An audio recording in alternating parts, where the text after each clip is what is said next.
Bonjour tout le monde et bienvenue sur la chaîne Les Clés du Cœur. Aujourd'hui, j'ai voulu faire une vidéo. Alors, je vous cache pas que j'étais un petit peu appelé à la faire. J'avais pas prévu de faire de vidéo ce soir. En tout cas, j'avais envie de parler de ce thème parce que ça m'inspirait beaucoup ce soir et j'avais envie de vous le partager tout simplement. Et j'espère, comme d'habitude, que ça pourra vous apporter des éléments.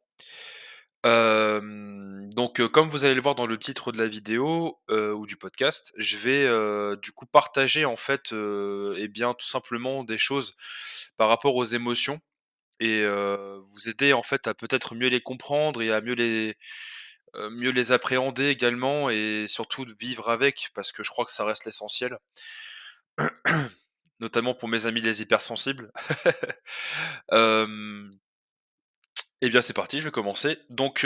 Par rapport aux émotions que l'on peut ressentir, que ça soit dans ce parcours ou même dans la vie de tous les jours, déjà je voulais vous dire que on a souvent cette notion dans la société actuelle qu'il y a des émotions dites positives et des émotions dites négatives. Pour moi, il n'y a pas d'émotion négative. C'est-à-dire que votre corps, en fait, c'est un indicateur. Si vous avez écouté ma précédente vidéo où je parlais justement j'avais fait un amalgame par rapport à un tableau de bord et une voiture, et ben, en fait, votre corps, c'est un tableau de bord. C'est que, quand vous ressentez une émotion, c'est comme si vous aviez effectivement un voyant, j'aime bien l'imager comme ça, sur votre tableau de bord qui vous dit: «Bah, là, attention, il y a telle chose qui se passe». C'est fait pour vous donner une information. C'est-à-dire que quand je vais ressentir quelque chose au fond de moi, déjà, il faut l'accueillir, que ça soit de la tristesse, de la joie, du bonheur, de l'ennui, de la tristesse, de la colère, peu importe l'émotion qui vient, il faut être dans l'accueil. Pourquoi? Parce qu'en fait, cette émotion vient vous donner une information. Qu'est-ce que ça indique quand je ressens cette émotion? Qu'est-ce que ça provoque chez moi? Pourquoi est-ce que je ressens ça? Et qu'est-ce que je dois en comprendre? C'est essentiel parce qu'en fin de compte, ça va vous donner des vraies indications sur, bah, déjà qui vous êtes et surtout peut-être à mieux vous comprendre aussi. Je vais vous donner une chose qui m'est propre, ça fait partie de mon propre parcours personnel, qui était pour le coup, bah, juste avant que je sois, en relation, dite flamme jumelle, en tout cas ce que j'estime aujourd'hui et en tout cas, j'ai même pas peur de le dire, mais je pense que ça a été l'une des choses qui m'a, poussé quelque part à la rencontrer.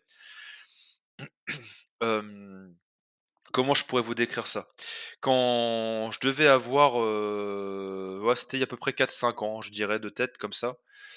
J'ai rencontré une personne en fait où je ressent je qui m'a fait ressentir des émotions de manière assez forte, comme je l'avais très peu connu auparavant et là je vous parle de déjà, d'avant d'être avec, la personne avec qui j'ai partagé ce lien, aujourd'hui et que je partage toujours en tout cas aujourd'hui. Et en fait cette personne, c'est une relation qui n'a pas duré très longtemps mais bon an mal an, qui m'avait fait ressentir mes émotions d'une manière assez forte et je me suis senti très vite débordé, sachant que, donc déjà, bah, moi pour vous tout le dire, je suis quelqu'un d'hypersensible donc s'il y a des personnes qui m'écoutent et qui le sont, je vous comprends. Je sais à quel point c'est difficile quand on ressent les choses de manière, démultipliée. Hem, Moi je sais que j'avais beaucoup de mal avec ces émotions parce que en fait, j'ai grandi moi un petit peu dans cette image de un homme doit être fort, un homme doit être, résistant, pas faible et quand on dit pas faible, c'est-à-dire pas ressentir d'émotions telles que la tristesse et cetera. Heu, j'ai grandi dans ces images-là en fait, d'être un homme fort et en fait, ça m'a, impacté toute ma vie parce que j'ai eu beaucoup de mal à accepter ces émotions qui venaient à moi, naturellement parce que j'ai toujours été quelqu'un de naturellement empathique et qui avait cette, faculté à ressentir les émotions d'une manière, on va dire exponentielle et ça a été très difficile pour moi à accepter et en fait, cette rencontre que j'avais fait à l'époque m'a en fait guidé dans cette direction. C'est-à-dire que à l'époque, ce que j'avais jugé être une mauvaise expérience pour le coup, m'a en fait dirigé vers une expérience qui s'est voulue, et bien intéressante. Parce que ça m'a permis de me rendre compte que j'étais quelqu'un bah, finalement d'émotionnel et que ça faisait vraiment partie de moi et ça m'a aidé à me comprendre. Donc c'est-à-dire que j'avais commencé à mettre un pied finalement dans tout ce qui était, émotionnel, hypersensibilité, tout ça. Donc ça a été un vrai coup de pouce quelque part, même si j'avais du mal encore à l'accepter, à ce moment-là en tout cas et ça m'a guidé en fait dans une direction et ça m'a permis de pouvoir comprendre, et bien le sens des émotions et comprendre aussi, bah, pourquoi, moi par exemple j'avais cette faculté quelque part de ressentir toutes ces choses-là de manière, très forte et quand j'ai commencé à accepter cette partie-là de moi, et bien, ça m'a guidé en fait dans, bah, aujourd'hui ce que je vous transmets dans ce fameux parcours flamme jumelle. Sauf que, bah, quand j'ai rencontré ma flamme jumelle, mon autre, ou la personne avec qui j'ai partagé ce lien, on l'appelle comme on veut, et ben, en fait, je n'étais qu'aux prémices de tout ça parce que j'avais commencé un petit peu à travailler dessus, puis bon, assez rapidement, je me suis dit: «Bon allez, on verra ça plus tard».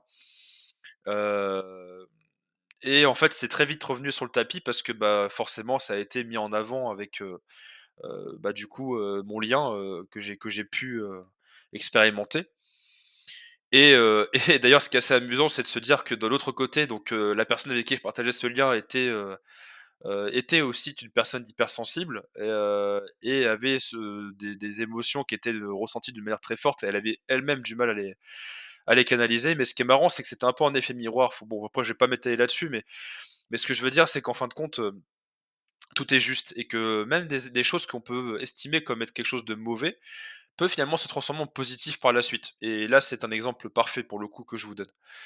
Hem, Ensuite donc est venu à moi donc bah, ce lien, comme vous le savez et j'ai dû finalement, et bien aller là plus en profondeur dans ce que je pouvais ressentir. Parce qu'en plus, il a fallu que je fasse avec mon mental qui tournait à 3000 à l'heure et qui cherchait à comprendre 1000 et une choses. Et donc ça pas été simple. Vous en douterez et je pense que de toute façon, les personnes qui ont vécu ce parcours, le seront parce que, bah, ça a été, c'est quelque chose de encore une fois, je le dis souvent, mais pas facile. Voilà, c'est pas quelque chose de simple de vivre ce parcours. C'est pour ça que, au début, on peut penser que c'est pas forcément un cadeau, puis finalement, plus tard, on s'en rend compte. Et pour étayer mes propos par rapport à justement, toute la partie émotionnelle, puisque c'était quand même le sujet principal de la vidéo, j'aimerais simplement vous dire que, il y a une chose que vous allez apprendre durant ce parcours, en tout cas, enfin, je pense qu'on passe tous par là, en tout cas, ça a été mon cas, c'est qu'en fait, on dit souvent que le parcours, le but premier, c'est de se retrouver soi-même et en fait, bah, je pense que vous l'aurez compris, c'est que, bah, au travers de mon parcours de vie, que ça soit, avec ou sans ma flamme jumelle ou et surtout pendant que j'étais avec elle et un petit peu après, donc du coup pendant la séparation et ben, en fait, ça ne m'a guidé que vers ça et s'il y a une chose que je peux vous dire, si vous m'écoutez et que vous êtes une personne hypersensible ou une personne qui a du mal, en fait, avec les émotions dites négatives, donc tristesse, colère et cetera. J'aimerais simplement, en fait, vous dire une phrase que j'ai entendue un jour et qui m'a aidé, c'était, hem, bah, foutez-vous la paix. Foutez-vous la paix et en fait, vous allez vous rendre compte que plus vous allez être dans l'accueil de vos émotions et de tout ce que vous ressentez et qui vous êtes et plus ça sera facile, plus ça sera génial et plus vous allez vous rapprocher de qui vous êtes vraiment.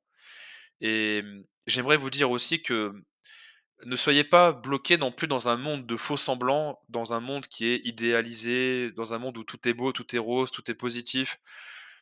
On vit dans un monde qui est difficile, on va pas se mentir, où tous les jours il y a des choses qui sont terribles dans le monde, certes.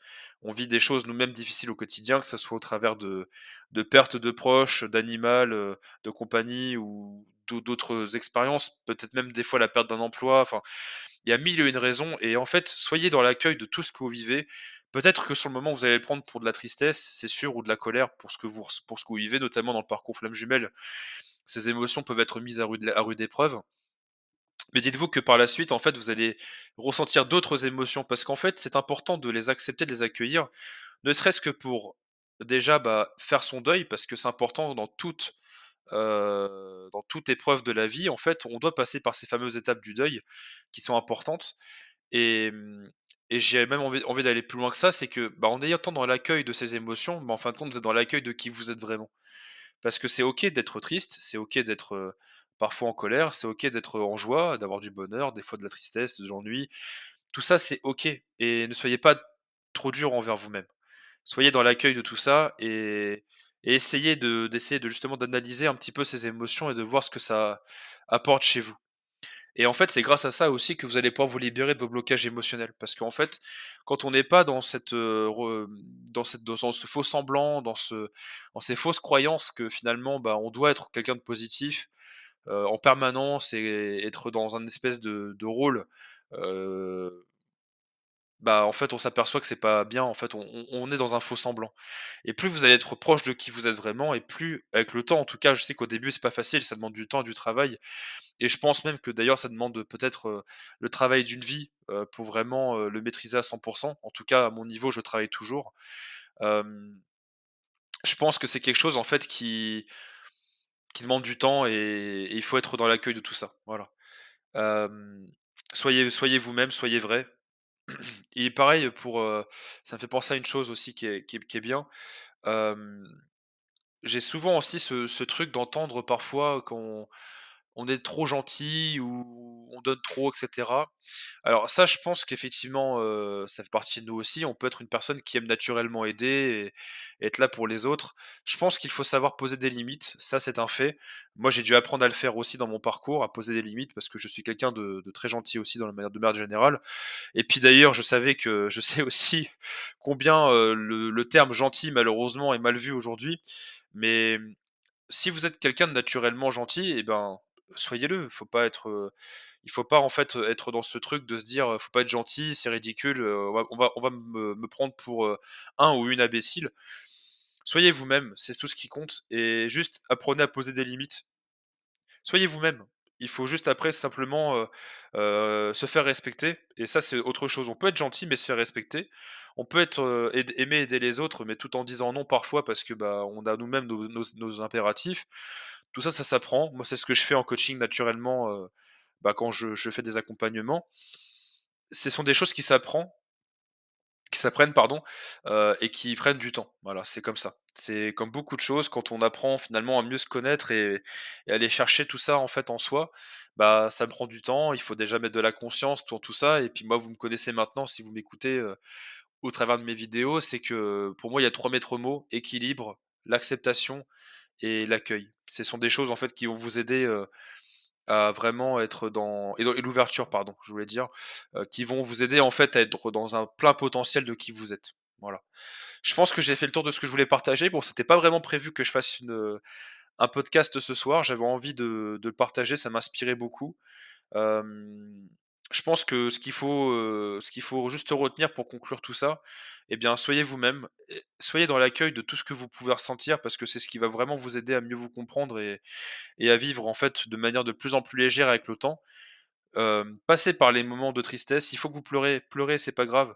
Que vous ayez entendu quand vous étiez petit que c'était faible, et cetera, c'est pas grave, on s'en fiche de tout ça. Soyez vous-même, accueillez toutes ces choses-là, et vous verrez qu'avec le temps, en fait, vous allez vous rapprocher de qui vous êtes, et c'est ça, le véritable cadeau de ce parcours, en tout cas, puisqu'on ça reste quand même malgré tout autour du thème du parcours de flammes jumelles, et je pense que c'est ce que je voulais vous partager en tout cas ce soir. Merci en tout cas pour votre écoute. Merci aux personnes qui prennent le temps de liker les vidéos et de mettre un petit commentaire. Bah, ça me permet de pouvoir, continuer mon contenu et également de me faire connaître. Donc, bah, merci beaucoup pour tout ça.